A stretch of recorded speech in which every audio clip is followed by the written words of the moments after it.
So, what if the best classroom in the UAE wasn't a classroom at all?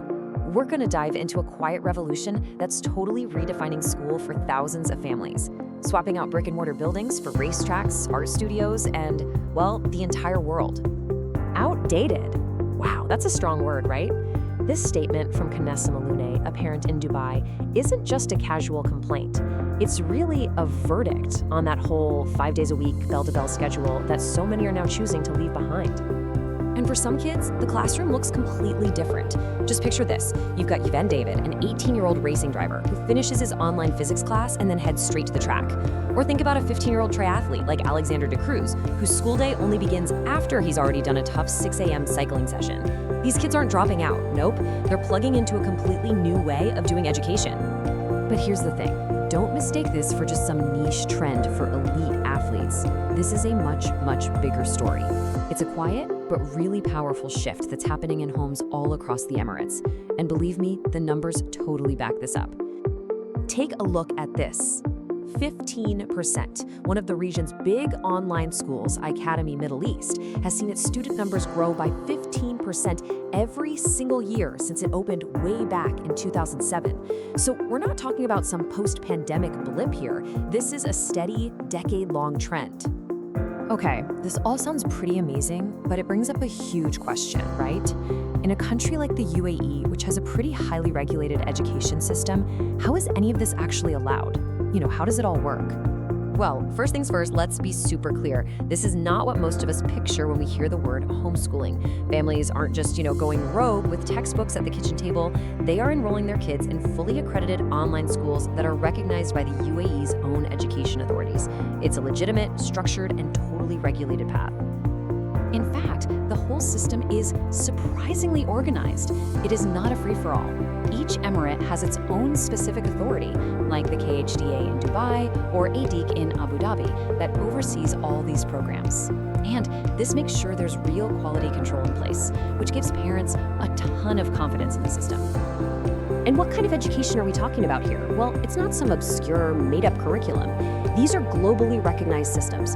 As you can see, the British curriculum is by far the most popular choice, but the American high school diploma and even the really tough international baccalaureate are common options too. All right, so we've covered the how. We know how they're doing it. But the real question, the one that really gets to the heart of it, is why? What is motivating thousands of families to make such a huge change? As you're about to see, it goes way beyond just simple convenience. It really all boils down to a few key things. For some families, it's all about that flexibility for a child's passion, whether that's sports or arts. For others, it's about tailoring a learning path, maybe because their child is gifted or just needs a bit more time. And so critically for many, it's about creating a calmer, more supportive space for neurodivergent children who find the traditional classroom, well, just completely overwhelming. This quote here from Sophia Hunter, she works with these families, and it just says it all. Can you imagine being able to just change a lesson on the fly because you notice your child is having a tough day?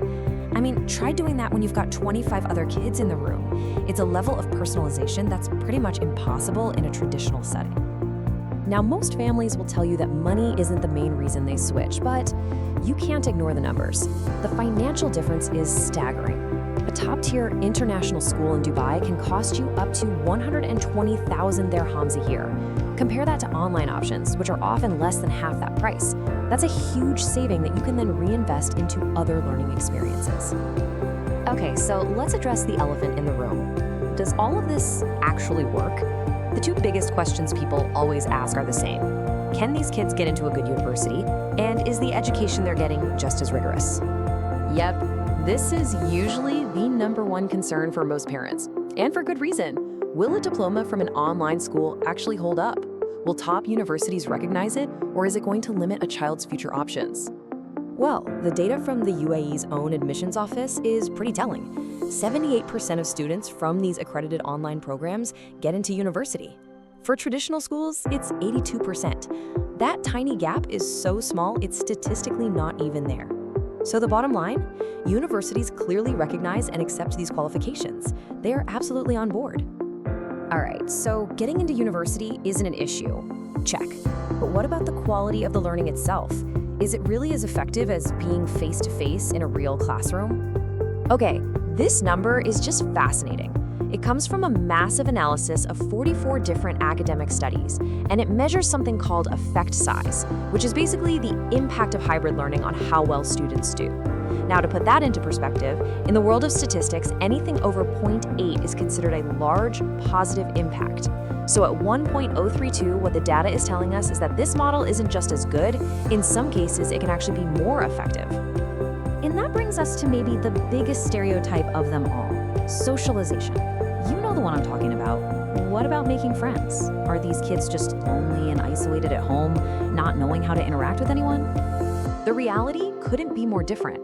This community has built a whole new social ecosystem.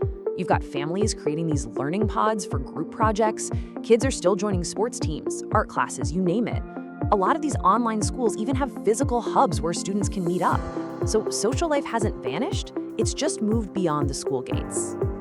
So when you kind of zoom out and look at all of this together, what does it really signal for the future of education? Not just here in the UAE, but, everywhere. And let's be really clear about this. This is not just a pandemic trend. Sure, the pandemic put the pedal to the metal, but this car was already on the road.